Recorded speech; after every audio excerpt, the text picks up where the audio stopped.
really do it, and they've done a bang up job. So.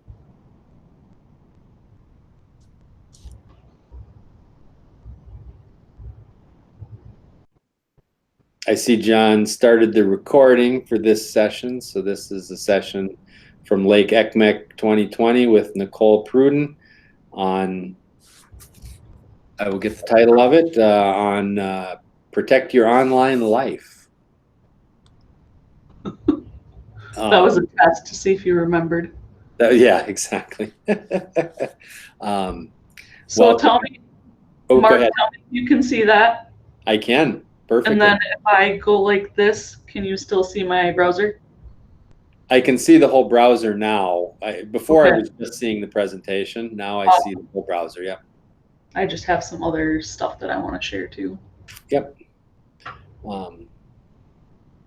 So I'm going to moderate, which means I'm just going to watch. And if you have if the participants have any questions, you want to throw them in the chat, I'll help Nicole kind of monitor that. But otherwise, I thank you for coming. I'm going to turn it over to Nicole, your presenter for this afternoon. Yay. So go ahead and interrupt me if you have questions at any point in time. Mark, you as well, if anybody puts questions in the chat. I don't want this to be I just preach at you for the next half an hour or whatever and dead silence. If you have questions, feel free to ask and at any point in time. I would like it to be more interactive because I don't like speaking. So I'm going to talk about protecting your online life and some things you can do. If any of you attended Ryan Cloutier's session earlier, he mentioned the tool that I'm going to talk about. I just have a couple things to get us started. So just a little bit about me. I'm the Network and Security Administrator here at ECMECC. I work really closely with your technology coordinators and your tech staff to make sure things are working, the internet, your phones, all the stuff, all the tools that you need to teach in your classrooms. I work with your technology people to make sure those are reliable and working for you. I've been with ECMECC for 3 years, over 15 years total in IT, and I love me some camping. So one of the things that I like to tie both of this in is going to be from a school security perspective and a personal security. So just some stats on the school security standpoint. In the last 3 years, there's this K-12 Cyber Secure website. We'll pop this map open in a little bit, but they track incidents that are reported. Now this is reported. A lot of stuff happens that doesn't get reported. But they've had 16 reports of incidents in Minnesota in the past 3 years. And then nationwide, that's been over 898 reports. And I got these stats as of last week. So it's probably even more than that, especially for the nationwide ones. But you see all these news headlines: hackers target school districts, protecting kids in the schools, ransomware, schools hit by ransomware, security plans. Now we have to do training because there was an incident. Information released, private information released, and phishing and all that stuff. So I'm going to pop open this map. So it's just k12cybersecure.com. Oh, look, it's gone up, 902 now. So it is a map of the United States, so it's US only, and you can zoom in on this to any area just to kind of get stats for various areas. And the different icons have different meanings. It'll tell us if we click on those, I believe. Where's the legend? There's a legend somewhere that tells you what oh, here it is. So the purple ones are data breaches or leaks. Ransomware is this greenish, phishing, denial of service, and then other incidents. I don't see any other on here. But you can click into any of these. There's another. So this one is interesting because I think this was within the last several months where this high school had a cyber attack that affected their HVAC system. So someone got access to the HVAC system and started playing with the HVAC system and caused extreme humidity, which damaged the floor. And they had to replace the gym floor. So if you like knowing these stats, kind of like I do, you can go around and play with this. And I know like Cloquet was one that had ransomware, and so you can see that they've had like the 2 different incidents in there. So I like that tool. It's kind of a good resource for looking at changes and seeing what's going on in the security world for schools. That's all just school specific statistics. So then from the personal security standpoint, I think Ryan, if you were in his session, he mentioned some of these things, but this is also another, and I'll show you where this data comes from. But 1.7 million fraud reports, and 23% of those report a loss of money. So that's a lot. We don't want to be a victim of that. This is another interesting statistic that younger people report losing money to fraud more often than older people. But the older you get, the more likely it is that the monetary loss is going to be higher. Imposter scams, 667 million reported loss. And this information is from 2019, so this isn't 2020's numbers yet. It is expected that that will go up because of all the COVID scams and spams and whatnot that are going on right now. And then tax fraud. Tax fraud's actually down, but it's still 29% of identity theft reports. This is another dashboard that is really cool to see. This is pretty static up here, so you can see that as the age goes up, the amount of the loss goes up.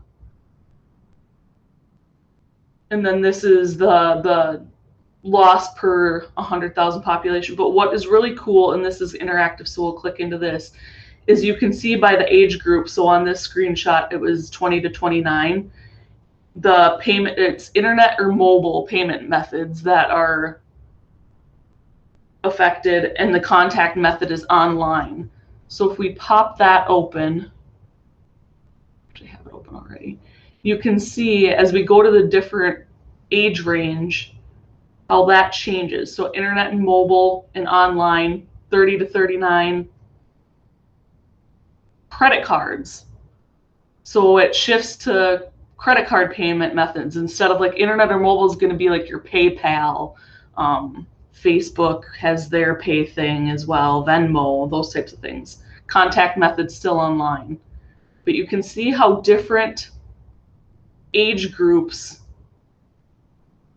change those results. So here at the 70 to 79, contact method is phone.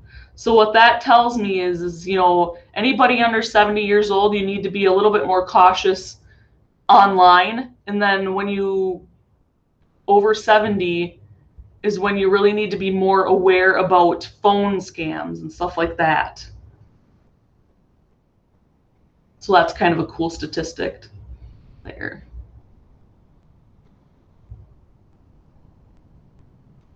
So why do you care about this? I don't like the scare tactics, and you'll hear that from security stuff that you go to, that you attend. A lot of people like to try to scare people into compliance or doing what they think they should do. But at the end of the day, you don't want to lose money. You don't want to be giving people your credit card and someone buying a whole bunch of stuff and you're out money, or you buy, you know, the gift cards, and it's just, you don't want to lose money. Your money's precious to you. You also, even if you don't lose money, like the identity theft, maybe you're not out any money, but then it's time to get all that stuff cleaned up, get your credit report back on track. And then what other implications are a result of those types of things, like having your score drop, your credit score drop, and stuff like that. And then, you know, as teachers, we also want to protect our students and your family and your friends. So some of these tricks are stuff that I hope you take and you can share with other people in your life so that they also can learn, even if they learn one little tip and trick to question somebody who does something weird or something that they can do to improve their security. In my opinion, that's made it worthwhile. So what do you do? That's the big question. So this tool is called S2Me. It is created by a company called Security Studio that is based out of Minnesota. Their goal is to fix broken industry. They want everybody to be security aware and to do as much as they can to protect themselves from fraud and all the security risks. This tool, if you go to we'll go to it and I can show you a demo and you can ask questions if you have any. If you want to walk through this as well while we're doing this, that's great. And if you get stuck on anything, feel free to ask me, because I think if you do this, it will help you kind of know where are you strong security wise and where could you maybe use some work. So it's a 20 to 30 minute question and answer is what they estimate it as. Now, if you are completely new to some of these things, it might take you a little bit longer just while you figure out what exactly it's asking. It's on like its second or third iteration, so it is pretty clear what the questions are asking. They've built in a lot of help type stuff. So they have these different focus areas. What is there? 1, 2, 8, 10 different areas where you click into the area and you're given like a list of questions. It can be, I think it's like 2 to 5 questions for each area, and you just answer those. When you get through with those questions, you are given an S2 score, which is on a rating from, I think it's 350 to 600, kind of like a credit score, or 850. It's 300 to 850. So it's kind of like a credit score. The higher the score, the more secure you are. Now this is, you answering the questions. So you want to be honest so you get an accurate picture of what your actual security posture is. So I'm going to pop that open. When you first go there, it's s2me.io. Link is in the chat. Awesome. Mark put the link in the chat there. So if you want to do this now, you can, and we can walk through it if you want to. Otherwise, if you want to just take it and do it later, that's great. You can always reach out to me if you have questions. But if you go to the site and you click the sign in, you do have to give it, I'm already signed in because I have one. You do have to give it like an email address and a password. It is going to ask you like your age range. I believe it asks you for your birthday because it wants to put you in buckets by your age, because what I showed you in that other thing, how your risks change at different ages. So phone versus online scams, where they're gonna call up grandma and tell her, oh, your grandson is in jail in Mexico or something like that, instead of emailing, because it's just not as effective, because that's not how that age range communicates. So once you create the account, you have all the questions. We'll just go through this section real quick. It will give you an estimate of the time to complete it, a little tips and tricks type of thing. So this is all surrounding household computers. If you don't have any computers in your house, well, then you can say no, you don't, and then you don't have a risk. But so if like this first question, are you or members of your household using computer systems that run any of the following operating systems? If you have a device, yes, it is. And then it's just question and answer. And then it will build, see how it built up more questions as I answered that. So if I said no, I didn't have any technology, there's no farther questions, but yes, I do. So it's going to ask me about that. How many computers systems do I have? There's my options. Do I update those? Is updates done automatically? Do I update the software on those devices? And if you don't know if you do that, the answer is probably false. You can answer not sure. It's another option. Software updated. Do you use software from trustworthy sources, nothing pirated, illegal? Are those devices running software provided by an employer? So this one kind of has a lot of questions that it built on after that. And if you don't know like personal firewalls, I wouldn't expect that everybody would know what that means. There are built-in firewalls to devices. If you don't know, you can answer no and maybe check with someone who, if you have a tech person, maybe in your district, or you can reach out to me as well and I can help you answer that. So as you answer these questions, I can cheat and log into my actual personal account and show you what it looks like when it gives you an actual score. So when you go through all of those questions, you'll get this full report. It'll say it's ready. You'll get your score, and it will track it over time. So the goal is that you do the assessment and you figure out, what areas do I need to work on? Am I not doing my updates automatically?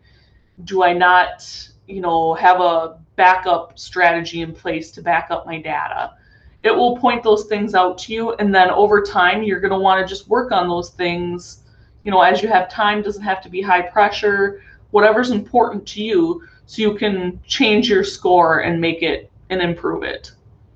It will break it down by each of those sections, so you can see I kind of suck in breach and incident response personally, which means that I don't have anything formally put together for if I had like identity theft. I don't have an incident response, so I don't have anything saying this is what I should do if I am a victim of identity theft. You don't have a plan.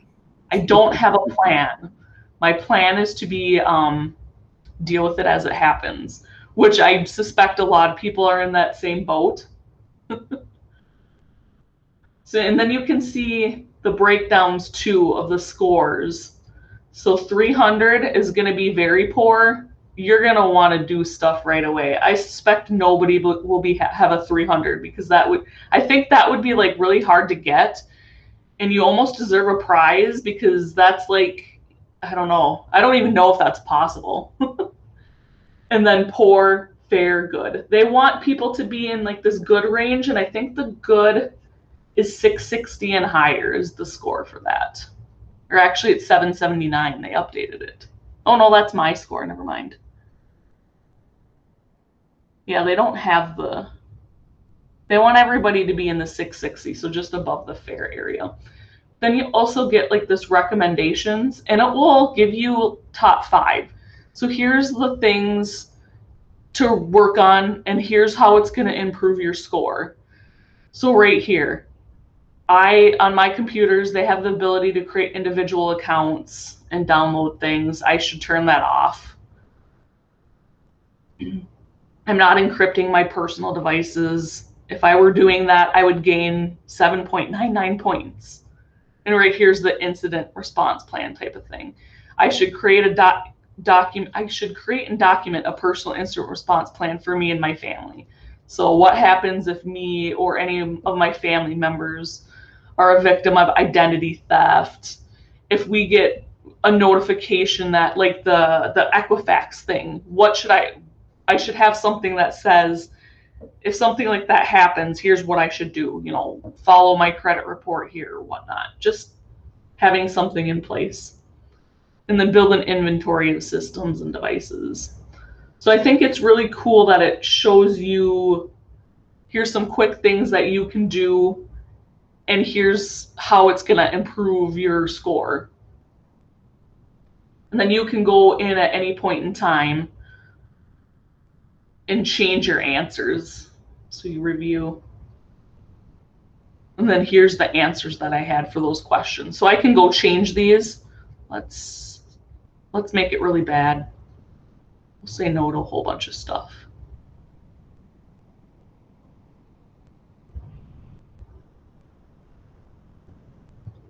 I like to use pirated software, and I never update anything. I think I might have to click through.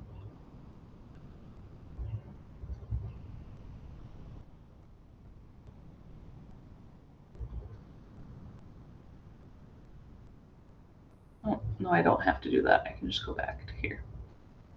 So now you can see that my score dropped to 714, and it's tracking that. And then I got some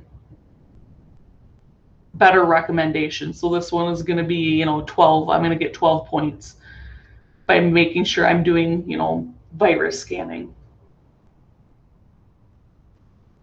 And then there's the full report again. It also compares that, and this is why it asks you for that age range. It will compare your score to the average score of people in your age range as well. And then you can see that now I'm really bad for household desktop and laptop use. And it changed red because now I'm under a 400 for that. So I'm very poor in that area. So the colors correspond with where it falls on that chart. Any questions so far? I'm talking really fast, but.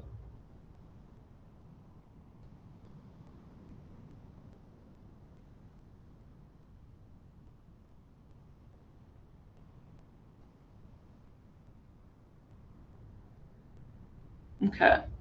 There's one question in the chat. You probably might be getting to that sort of general ways to know or to recognize apps that might be bad, or how to avoid spyware and things like that in browsers. So you maybe are going to talk about that a little bit, but if not, something to add. Yeah, I don't know if I actually talk specifically about that. I think we have some tools on our website that I'm going to talk about that might help with that. But yeah, the question, which apps are linked to spyware? So and I know one of the other questions was that someone had asked in a different session is like Google extensions and how to know if they're good or bad. And it's tough, but one thing that I like to do is read like reviews. If they are too good to be true, I would be a little bit cautious.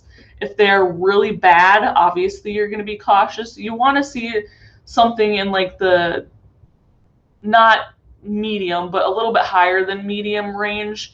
And I would be leery about putting anything, any extension or app, anything on that doesn't have, several hundred people that have installed it, because I don't want to be the first one to find out that it's a bad program and going to cause me problems.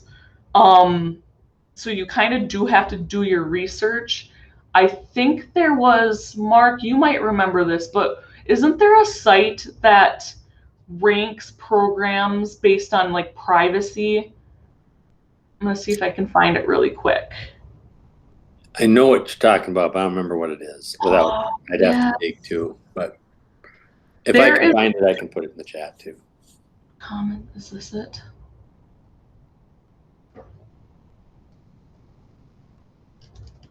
I think this might be it. Yes, Common Sense Privacy. So you can see my screen, Yep, right? That's it. So yeah, Common Sense, privacy.commonsense.org. You can put in the program. Does anybody have one that they would recommend? Well, here's Hangouts. So Hangouts is warning. I think if we click in there, it will kind of tell us. So it collects PII, geolocation. They don't know if it has biometric or health sensitive data. So it kind of gives you these warnings on what information is collected, what data is shared, risks. This is a really good tool. So hopefully that's helpful for your question, Megan. I think it was Megan. Yeah.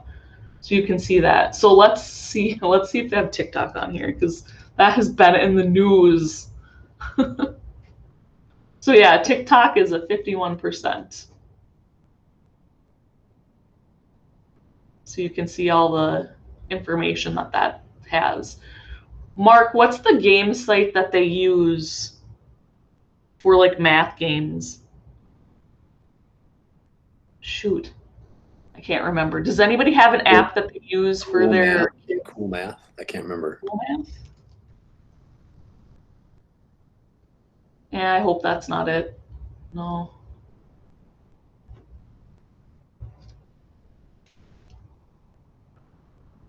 I wonder if it has like a list. EdTech. No. Yeah, Cool Math is one of them, but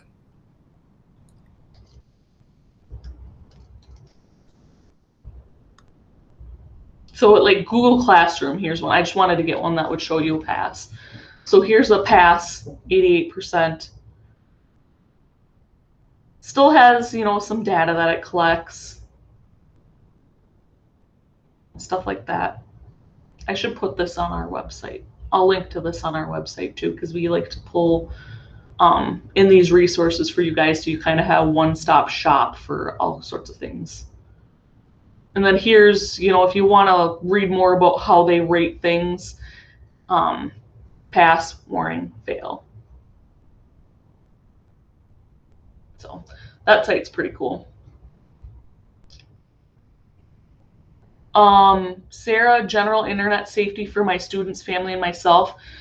In the session that I just attended with the FBI, there's a gal from the FBI who does like community outreach, and they have Safe Online Schools, which is a program. This is not it. I think it's SOS. Yep. 3rd through 8th grade, where you can sign up and you kind of compete, and the teacher can sign up with this. I think all you need is like student name, and then that's just for the teacher to know who's who. It could be any sort of identifying piece for the teacher to know who the students are. And then this is actually a competition, and I believe they pick a winner from each state, she said. So, and then you can get like a FBI representative to come out and talk to your class and whatnot and get a little reward for that. So this is kind of a cool resource as well for younger kids. But they also have a lot of resources at the FBI for doing like training sessions and talking about, you know, those things that are tougher to talk about with kids, like the sextortion and bullying and stuff like that. That's another good resource for that. So the other thing that I just wanted to talk about and show everybody, and now I should probably do this since I ranked poorly on the incident response plan piece of that S2Me, is I should share some of these resources, or have some of these resources in a location where if something happens, I know where to go. If you are a victim of identity theft or fraud, this site right here, identitytheft.gov, is where you can go to report something that happens. You pop in there and it's going to actually ask you the questions. Get started. It'll ask you these questions, and I'm actually going to go through this, and I'm going to say credit cards. There's one that it will bring up, like the Equifax one.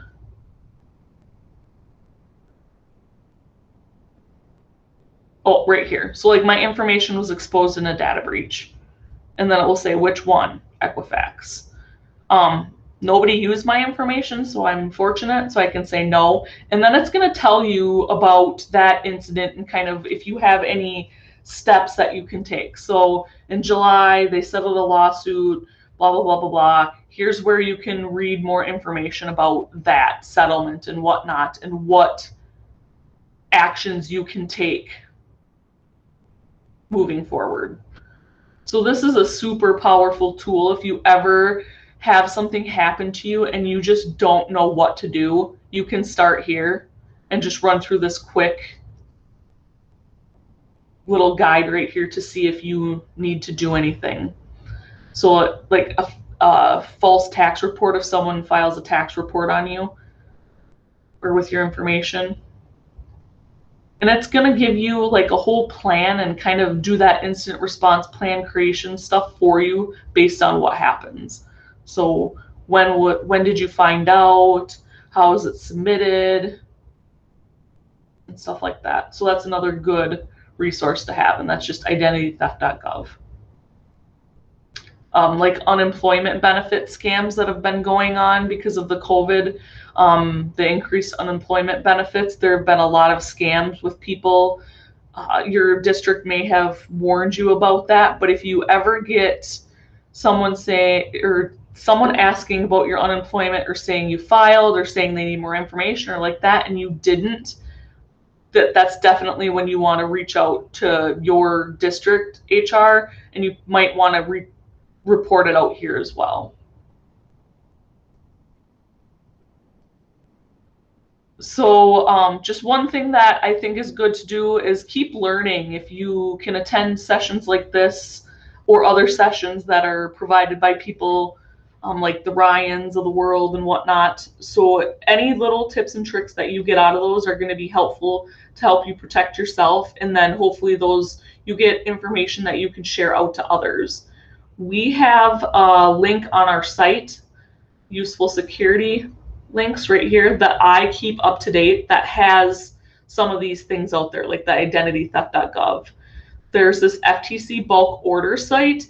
If you want to order any sort of security resources to put in your break rooms at your school, in the bathrooms, wherever you can put a poster, you can go order resources out here and they are free and they will get shipped to you from the FTC.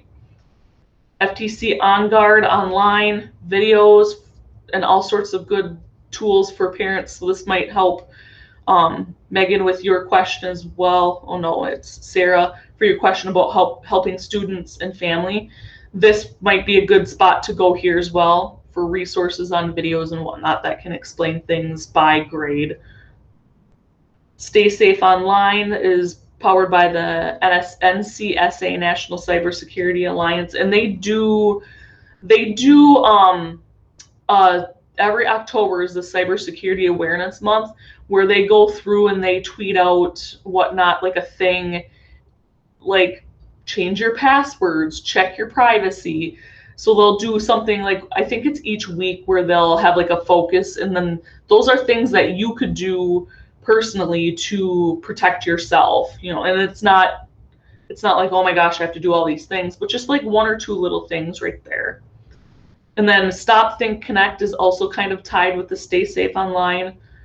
They like to focus on the lock down your login. So like enabling two-factor, making sure you have complicated passwords, complicated for bad guys, hopefully not complicated for you.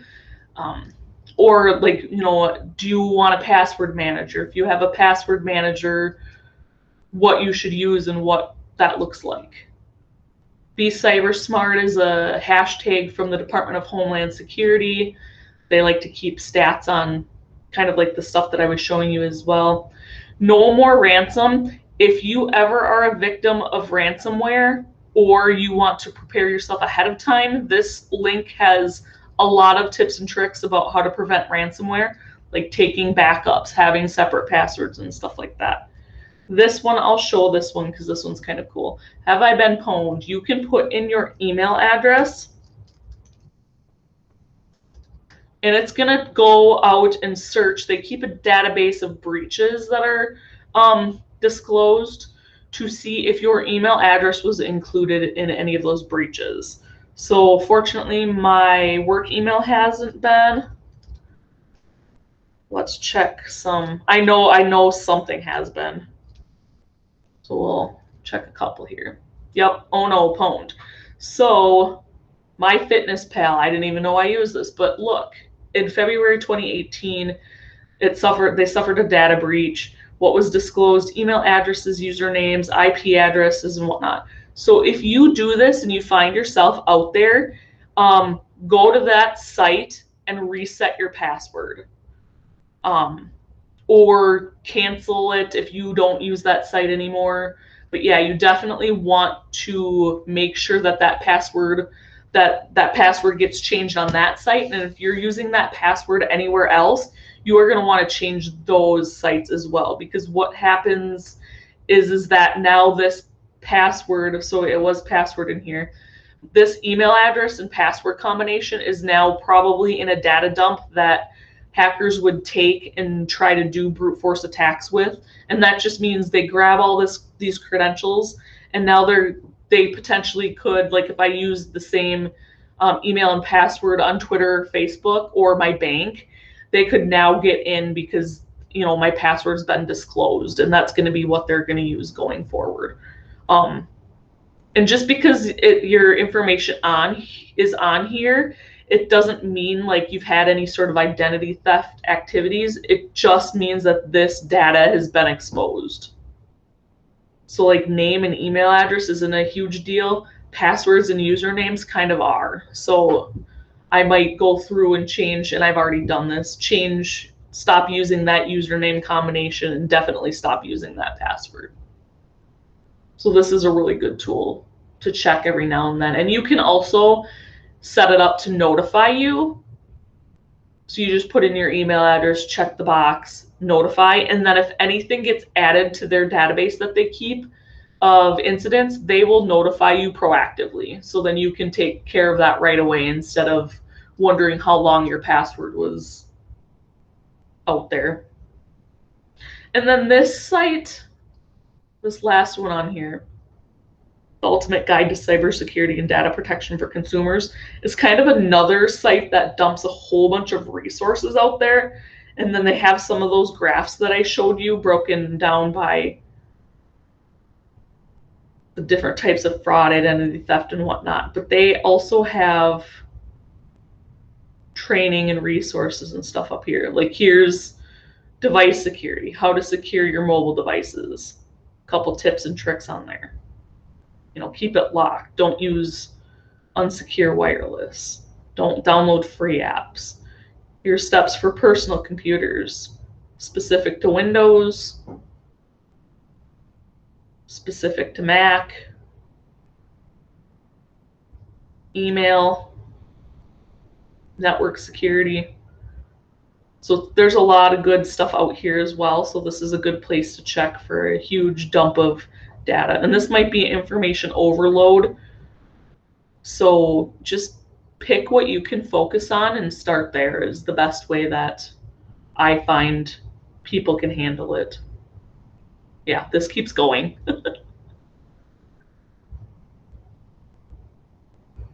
All right. Wow, I made it to almost 40 minutes. So that's kind of all I had. If you want these slides, I do have a bit.ly link here. They're also uploaded to the Sketch site. If you like QR codes, you can scan that. Those are always fun. You can scan that and it will open up these slides as well. Super helpful with the useful security links on our site, and I do try to keep that updated. So if you find anything that's beneficial, feel free to share that with us and we'll include that on here as well. I put links for a lot of the things you were talking about, including that bit.ly at the end in the Awesome. chat window. So if folks go to the chat window, you can copy that whole chat window and paste it into a document, and then you have all those links too. Another way to get a hold of everything. Yeah, and I didn't put my email address on here, but I totally can.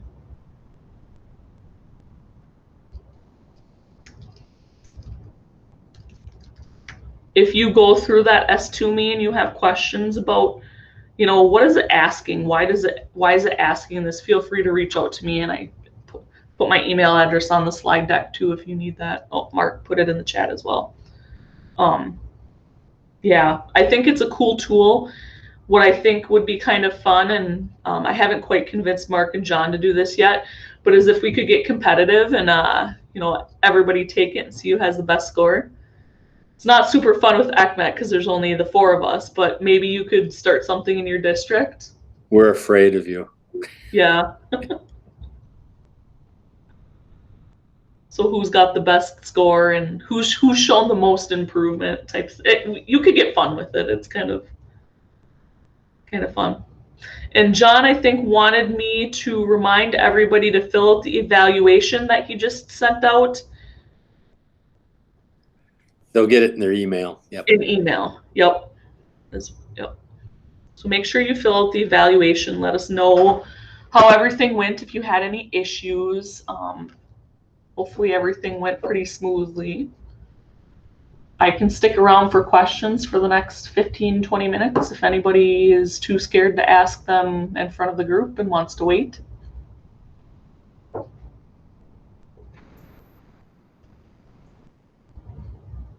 So yeah, Nicole, stick around if you have questions. Otherwise, thank you for joining us for this presentation and for the Lake ECMECC conference today. We're coming to a close, and you can enjoy the rest of this beautiful day, hopefully outside or doing something fun. So thanks, everybody, and have a good afternoon and a good rest of the summer as we get ramped up for the start of the school year. Bye. Thank you, guys. Yep, I'll stick around if anybody wants to ask questions. Feel free to shoot them in the chat, or you can talk if you like to talk.